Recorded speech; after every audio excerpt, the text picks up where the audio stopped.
Hey everyone, welcome back to another video. I'm out here with Adrian Martinez, my wonderful filmmaker, one of the best in the land. Got a beautiful but brisk day here in Squamish, and it's going to get sunny later on. We're out to film a couple of tutorials. It's going to be an awesome day. Before we get into that, if you're in need of a filmmaker, this guy's in need of some more work, and he does fantastic work. Check out his Instagram page, linked down below, adri.filmmaker. This first video we're about to film is actually the one tutorial no one asked for, no one wanted. But it's a really important one.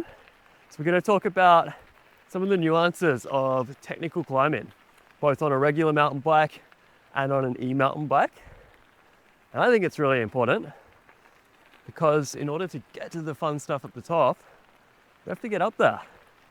And the more fun we can have getting up there, the more we can stay in the flow and enjoy all parts of our riding rather than just the downhill. So this video is going to be for anyone who has struggled with technical climbs before and perhaps finds himself walking around certain sections, getting on and off their bike, maybe feeling a little bit frustrated. And it's also going to be for the people who want to get better at climbing, want to get to a place where they may be excited to stop and session the tricky bits, start unlocking different pieces of different climb trails, and maybe even get to a place where climbing becomes, dare I say it, fun. Let's get into it. Okay, so before we go ahead and get into our actual technical climb on the day, we're on a bit of an easier climb on our commute to get there. Here in Valley Cliff, you might recognize this one. And before we get into the meat and potatoes of the nuances of technical climbing, I just wanted to take a minute to acknowledge that no two climbs are the same. And I'm going to be realistic here. I'm not even going to pretend that I'm going to touch on absolutely every different technique, strategy, and tip possible for technical climbing. There's definitely going to be some I miss. That said, there's definitely some good principles here that I'm going to try and give you that will apply to a broad variety of trails, and that will work for most riders most of the time. Okay, so we're going to go through a whole bunch of different technical climbing features on climbing trails and talk about some different tips and tricks to do that. Now this video is kind of aimed at that strong intermediate to advanced rider, riders that have already got the basics of climbing on a mountain bike down packed, cadence, body positioning, terrain awareness. That said, I do often find even with riders that have found their way into advanced terrain, both climbing and descending, sometimes the biggest bang for our buck is actually in sharpening up our foundation skill set.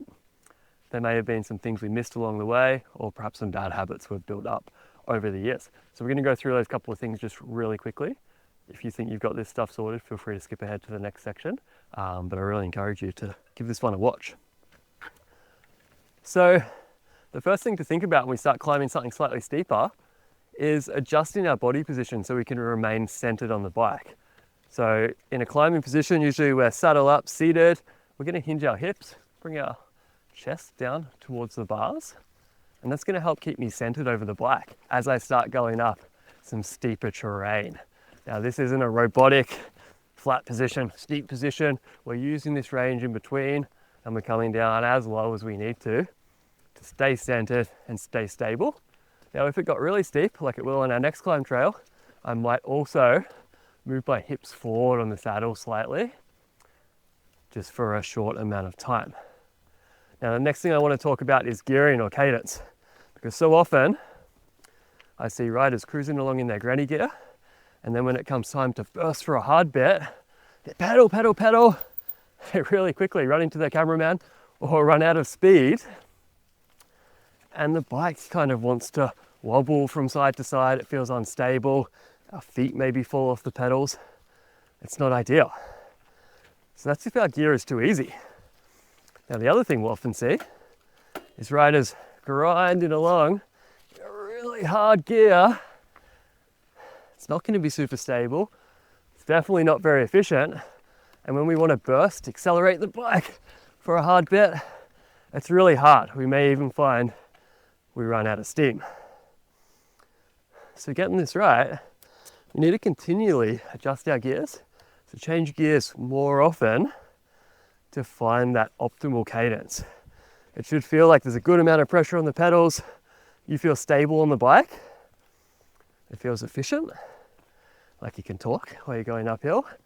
And you should also be able to accelerate the bike forward 2 or 3 bike lengths before you feel like you run out of steam, you're pedaling too fast. So this trail is about to get a bit steeper here. I'm going to adjust into an easier gear. And then right before the steepest bit, I'm going to burst up.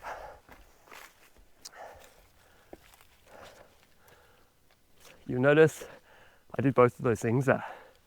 I adjusted my body position, bringing my chest down a little closer to the bars, adjusted my cadence to keep it at that optimal rate where it was still able to burst up 1 or 2 bike lengths, get me up to the next easy part of the trail here.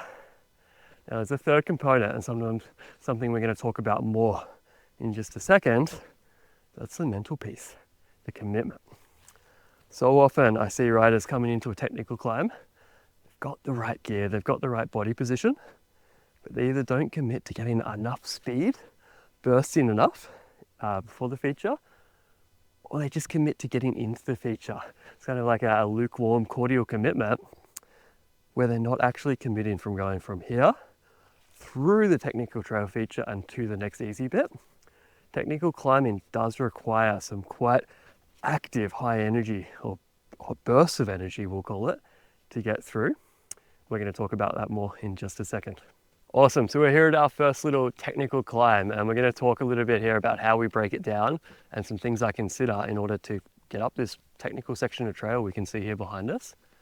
Got a couple of good rock steps, some routes, lots of different line choices. So it's going to be a fun one. So much like when we're breaking down a technical trails feature on a downhill trail, we want to think about what's before it and what's after it as well, instead of just getting hyper fixated on the tricky bit. So with a climb trail like this, I like to divide it up into parts. We've got easy bits, hard bits, easy bits, hard bits. So rather than just pedaling at one consistent speed in maybe the same gear the whole way up, we're actually going to use those easy bits to rest, to prepare, to change gears, and get ready for whatever's coming up. Okay, and then we're obviously going to burst through the hard bits. Like I said before, it's going to take quite a bit of energy to get up through those hard bits. Sometimes it feels a little bit like high intensity interval training. We're chilling, we burst. We chill, we burst. Okay, so let's take a look at this one here. As I'm coming up here, I'm making sure my cadence is good, adjusting my body position, I'm eyeing off my line choice, and I'm bursting up the rock. Notice there I accelerated the bike forward a couple of bike lengths. Now I'm on this easy bit, I'm chilling, I'm looking at line choices. I'm going to go up the hard way here, up the rock. And this is where I'm really coming forward on my bike to stay centered. One last hard bit here. Cool, I'm at the top. So nothing too crazy there, but you can see how all those elements come in. Cadence, gearing, body positioning. For most of those steps there, I was able to come seated, just bring my chest down, move my hips forward on the saddle a little bit. But you may have also noticed I was playing around with my saddle height a little bit there. I was modulating it. Now there's pros and cons to having our saddle up really tall or having our saddle down slightly. But as we get into more advanced climb trails like this, it's definitely something I recommend you have a play around with if you haven't already. Pros of having your saddle all the way up is it's comfortable, it's efficient, it's stable. Cons is as we go up some steeper stuff, sometimes it's less stable. We're way up high on our bike, the saddle's more likely to knock us out of a stable position. If we put it down just slightly, yeah, it's less efficient, but all of a sudden there's more adjustability there. And sometimes we'll find it's more ability to get those high torque, high power pedals in when our saddle's down just slightly. That said, if we leave it down for too long, we're going to get into that really inefficient place of pedaling. So I recommend modulating it, playing around with different saddle heights, down slightly for the really steep technical bits, and then up for the easy bits in between. Okay, a couple of good principles, a couple of good things for you to think about there. Now we're going to move on to another technical trail feature. We are here at our next technical climbing section of this trail. And by the way, if you're looking at this and you're like, oh yeah, piece of cake, I could get up this, no problem at all. That's okay.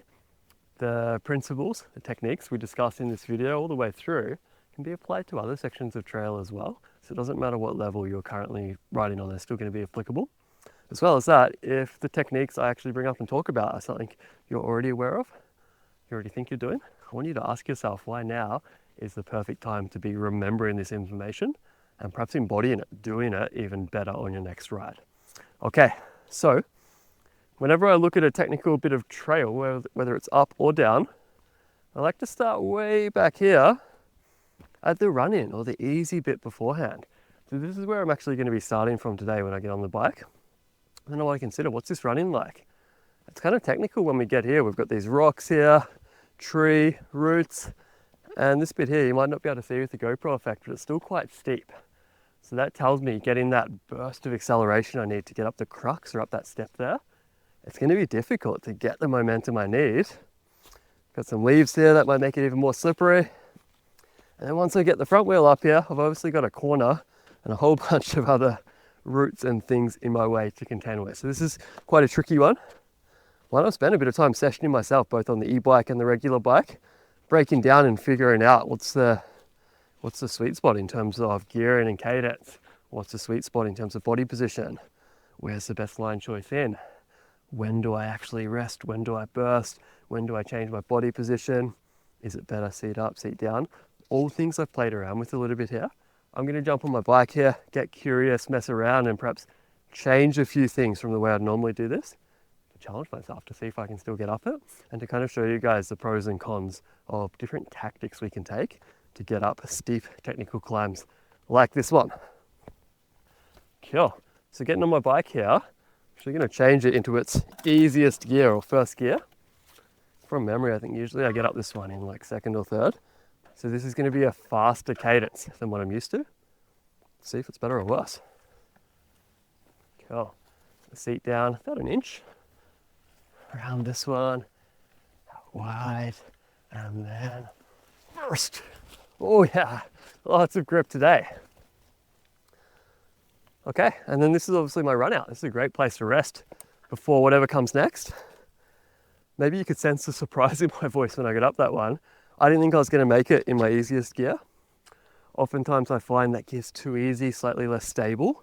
And generally when I get to that rooty step, my back wheel wants to slide on it, especially if my front wheel hits a root. I got lucky then, there's lots of grip today. But for the purpose of compare and contrast, I'm going to try 2 gears harder now. I'm going to try my third gear, see how that feels. Okay, coming in third gear this time. Same line choice. Pedal, burst. There we go. So that gear was too hard. You'll see there I wasn't able to accelerate the bike forward to the degree I needed to have enough momentum to then get up this route, meaning I was still pedaling really heavily, lots of pressure on the pedals when my tire got to the route, which is in fact slippery. Let's try second gear, somewhere in between. Okay, coming in second gear this time. Same saddle height, about an inch down from my top climbing height. And I made it up the route, but I didn't quite make the corner. So that time you see my front wheel got caught up on the roots there. I think today the sweet spot for me in terms of gearing is first gear. I'll try it again, make sure I can repeat it. Some other things I'm thinking about here is being in a gear that allows me to do most of my pedaling, most of my acceleration before the hard bit. And I'm also starting to think a little bit about weighting and unweighting the bike while I'm climbing in order to maintain that traction. So really, as I come up this route here, that acceleration, I'm doing a pedaling front wheel lift. If you don't know how to do one of those yet, get in touch with me, I'll teach you how. But pedaling wheel lift, get the front wheel up there, that unweights the front wheel. And then for the back wheel, that is that small press. So we weight the pedals, weight the saddle, and then lunge our body weight forward. Not necessarily to bring the back wheel up off the ground, but to help it unweight as it goes over that slippery surface. And then from there, we get back on the pedals, keeping the bike stable, keeping that momentum rolling forward. It's obviously also the line choice component. This one needs to be pretty accurate. I need to get my front wheel here in order not to hit the roots and get hung up like I did on my last attempt. Now, the one thing we haven't talked about here is the mental piece, commitment. This line, sorry, is impossible if we don't commit from going from there to here. It needs that oomph, that full commitment. And the great thing about climbing is we can fully commit to things that are really hard. Maybe they even seem impossible for where we're at right now in our progression. But as long as we get our body weight forward, we pull the brakes, and we can put the feet down when we come to a stop, just like I did on that last failed attempt, it's a pretty safe way of messing up and learning from it. So I encourage you, get curious, mess around. I'm going to try this one more time in first gear, see if I can find that sweet spot again in terms of gearing, positioning, pressure, and line choice. And then after that, I'll get on the e-bike and talk about a few little things that changed there. Okay, that's it. Nice.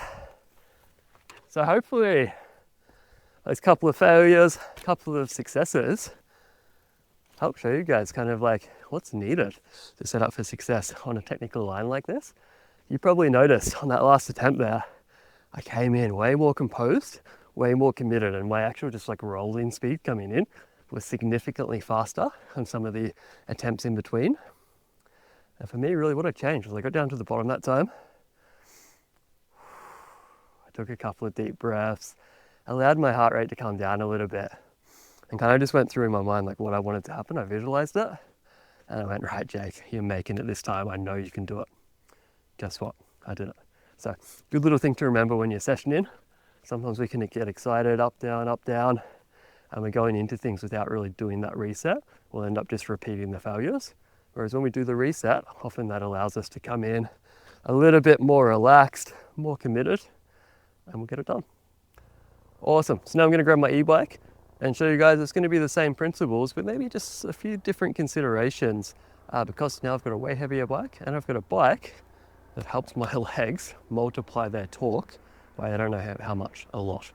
Okay, let's grab the e-bike and do that. Okay, sweet, got the e-bike now, my beautiful Norco Sight VLT. Now let's think about what changes when we get on an e-bike versus a regular mountain bike and we're trying to do technical climbs. Like I said just before, it's heavier and it's also really powerful. So those two things can both be negatives and positives. So in order to make them positives, we've got a bike that's going to track really well, it's going to be stable, it wants to stick to the ground. It's less likely to want to come up like this. As long as I do stay centered on top of it, I use my range of movement, my climbing position. Now I've also got lots of power. I can use that to my advantage as long as I pedal where there's grip or make an effort to create grip. So I'm going to do that by making sure I'm still changing gears. And this is something I see a lot of riders that are new to e-mountain bikes will sometimes forget to do because we can come into things fast. We're using our turbo mode or our e-mountain bike mode to generate a lot of momentum. And all of a sudden we get to a step or something like this and we're in like, I don't know, 4th or 5th gear. There's so much pressure on the pedals, we're not going to be able to overcome that and actually get up the obstacle. The other one is if we're in a really easy gear, the bike gives us lots of power, gives us lots of torque. But then when we get to that route, we're still going to be putting power down and guess what's going to happen? That wheel's going to slide out exactly right, like what happened to me on my regular bike. So my tactic or what I'm kind of thinking about here on my e-bike is one, getting that cadence right. I'm probably going to use maybe gear 3 or gear 4 on this bike. Keep in mind, everyone's gearing is different, everyone's leg strength is different, e-mountain bike power is different. So find the right cadence for you. It should be it should be efficient, you should be able to accelerate and it should be comfortable. There's no right or wrong gear. Change your own gears, find that sweet spot for each particular section of trail. Okay, so I'm going to find the sweet spot in terms of gearing. I'm going to come out nice and wide here on the run in to set up straight, put down a burst of power before the hard bit. And then I'm really going to focus on that press and then the lunge forward or the hover forward to help unweight the back wheel and get it up the route. Cool. Let's see if I can do that.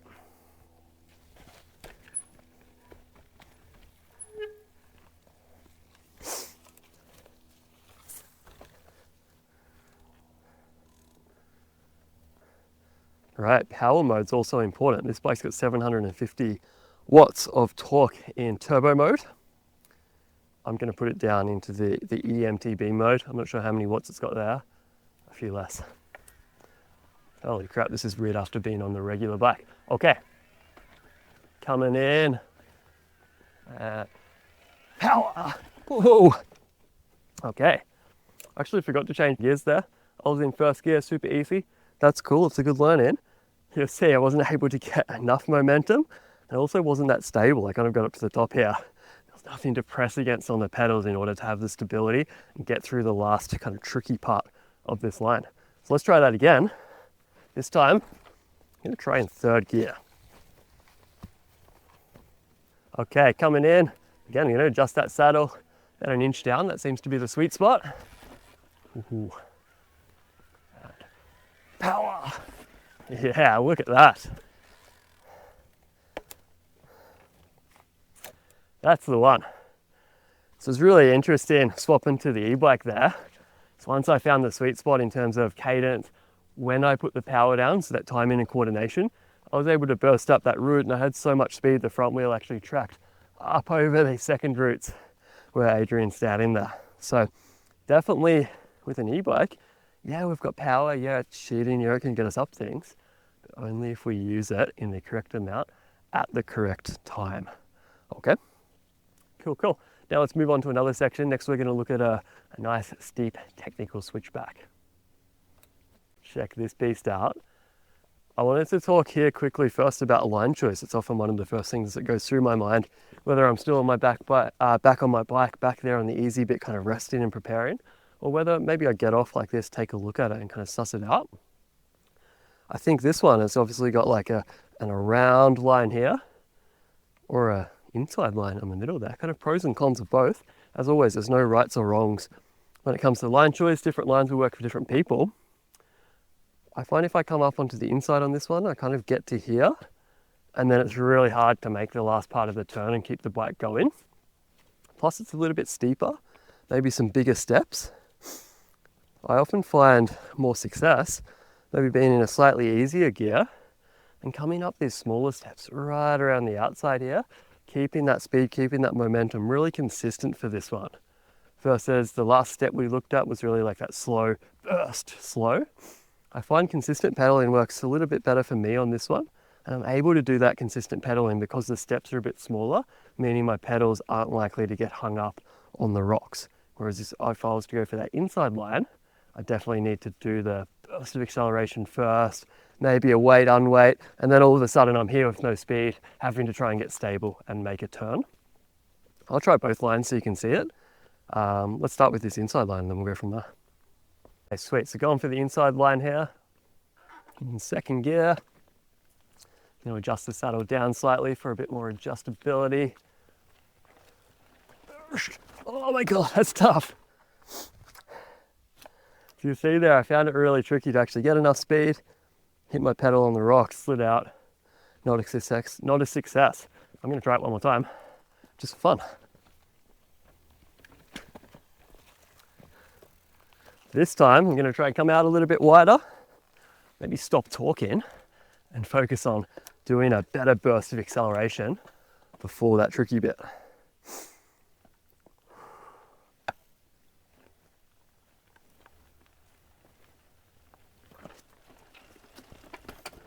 Ooh, a little bit further that time, but that line is really tricky.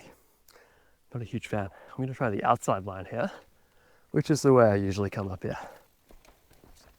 Okay, so kind of going through my plan here.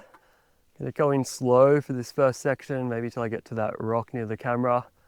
Then I'm going to start bursting, build up that power, and keep it consistent as I get into that little rocky rut right on the outside of that turn.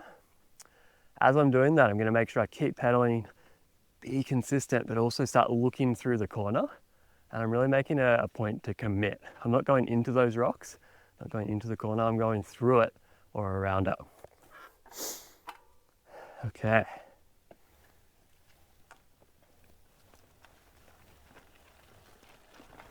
Come on.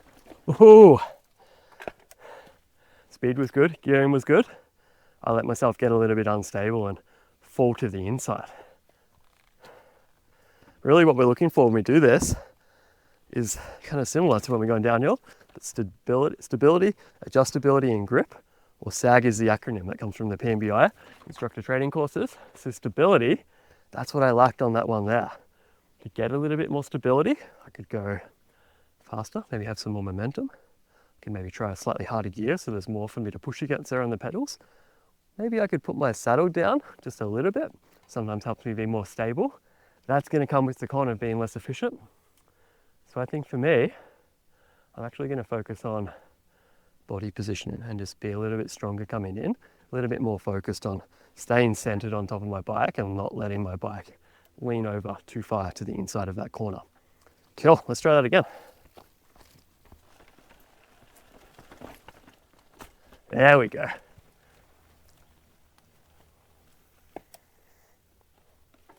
Awesome. So that commitment piece, get in from the start all the way here to the finish. You probably also notice there are all the other pieces we've talked about already coming into play. Nice hip hinge, getting my chest closer to the bars, looking ahead, picked out my line beforehand, and I really kept that consistent speed going all the way through the corner. If there's anything I've missed here, feel free to comment down below. Now what we're going to do is grab the e-bike, do the same thing on the e-bike, talk about the differences there. Then we've got one last steep section here before we close out this climbing video and start thinking about going downhill. So a lot of the strategies I talked about there for getting around this corner on my regular mountain bike are going to be the same. Some things I'm thinking about here is I've now got extra power, extra torque as I pedal. Even in an easy gear or one of the lower power modes, there's still the potential of that rear wheel wanting to slide out. So that grip piece becomes even more important. So sometimes when I'm riding my e-mountain bike, we may actually find ourselves putting the seat down even more, maybe halfway down, maybe closer to all the way down, and maybe sitting a little further back on our bike. We're still going to keep the chest down so that we keep the front wheel planted down on the ground so it doesn't wander like this. But we may move the hips back a little bit. The reason is this is going to help me weight that rear wheel and ensure all that power that I'm putting down or that my motor's putting down actually makes it to the ground. We create that grip by weighting the rear wheel rather than being perhaps quite far forward or centered like we would be on a regular bike. That rear wheel is going to have a tendency to slip, especially once I get up to these kind of slimy rocks here. Cool. Okay, so coming in here, I'm going to put the seat down quite a bit. Okay. Awesome. So yeah, I agree. Totally cheated then. Use the e-bike to get up it, as you should if you're riding an e-bike. You may have noticed there with that saddle down quite a bit, or that's down all the way, I was able to move around my hips a little bit and help the bike find that stability, find that grip as I come around the corner. You may also notice with the speed, that burst and the commitment of going through, my front wheel started to wander there a little bit as well. So I had to really make sure I was still hinging those hips, keeping the chest down in order to keep the front wheel weighted. So getting around this one on an e-bike obviously makes it a lot easier. But again, we've got to make sure we make it easy for ourselves by using our range of movement to adjust our body positions and to create that grip, create that stability, and really continue to adjust all the way through the technical trail feature. Cool, we got one more up here we're gonna go look at. Let's get into it.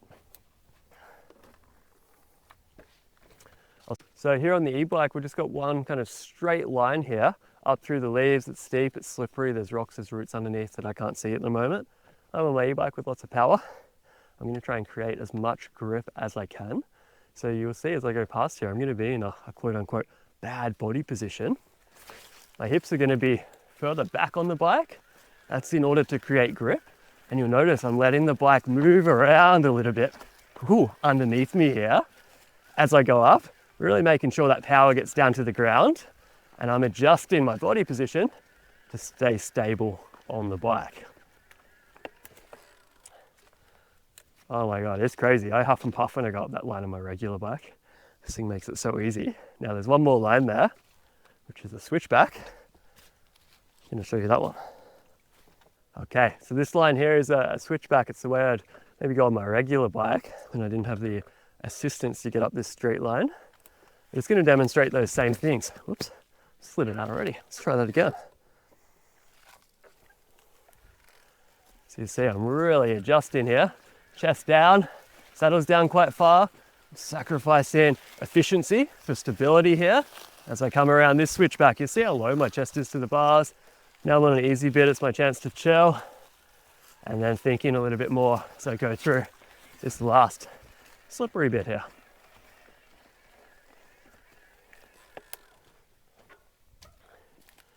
Sweet, so that's some of the adjustments I make when I'm riding my e-bike versus my regular bike. Just to summarize, I need to make sure I'm looking further ahead down the trail, adjusting my gearing earlier, adjusting my power modes. Usually for a climb, I'm not using turbo mode. It's too much power. It's going to slip out as soon as we get to leaves, rocks, roots, whatever it is. I'm usually using either E-MTB, the next one down, or mode 3, or even down lower into like trail mode, which is what I was in then.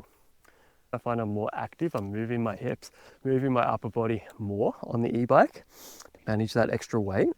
I'm also riding with my saddle a little bit lower just for these short technical sections so that I can have that maneuverability. I do sacrifice a bit of efficiency. Doesn't matter so much because I've got this thing.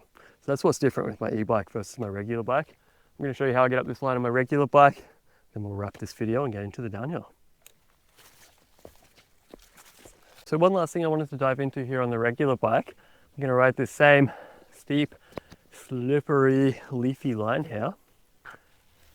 I'm going to talk about our body positioning, but rather than talking about the usual kind of hip hinge, this range of motion, we'll talk about the range of motion we use by sliding our butt forward and back into different positions on the saddle in order to create grip, create stability.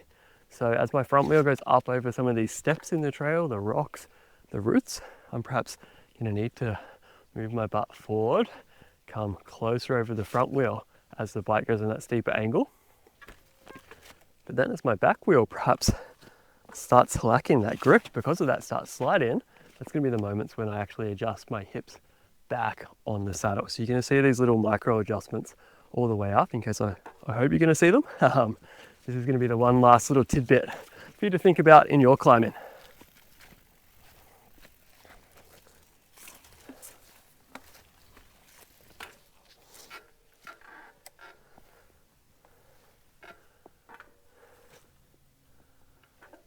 Okay, a couple of different line choices here.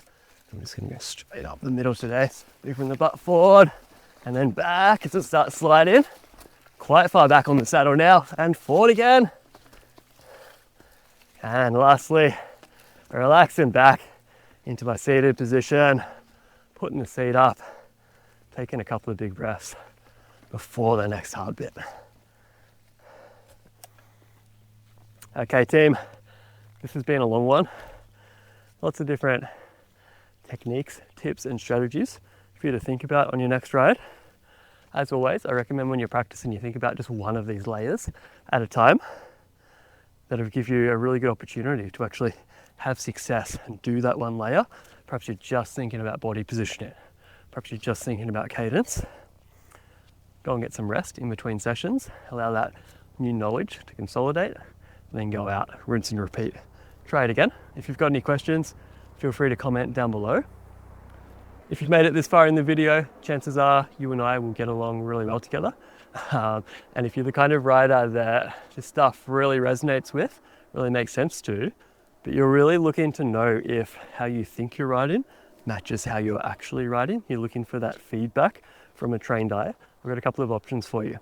Down in the comments below, you can join our free Telegram community. It's called Mental About Mountain Bike. And it's a place where I'll send regular, try this on your next ride and thank me later, short little trail tips, wisdom from the trails. We also do weekly riding video analysis. So members of that chat, of that community, send in short clips of them riding. I pick one each week, I analyze it, I provide feedback using a whole bunch of really cool visual tools on the app called SportSense. Then we post it in that chat, we chat about it, people ask questions, we all grow, we all learn together. So if you want to get into a community of like-minded, like-skilled riders, level up your riding, that's the first place to start. Or if you're ready to go all in on your riding, you're ready to come and work with me, check out our Full Circle coaching program or our global expeditions. These are both packed with everything I've learned over the last 7+ years that you need as a strong intermediate to advanced mountain biker to get to that next level, to unlock your full potential and really build unshakable levels of confidence, control, consistency, and community. Okay guys, thanks for watching. Hopefully I'll see you in the Telegram community, or better yet, out on the trails. Cheers.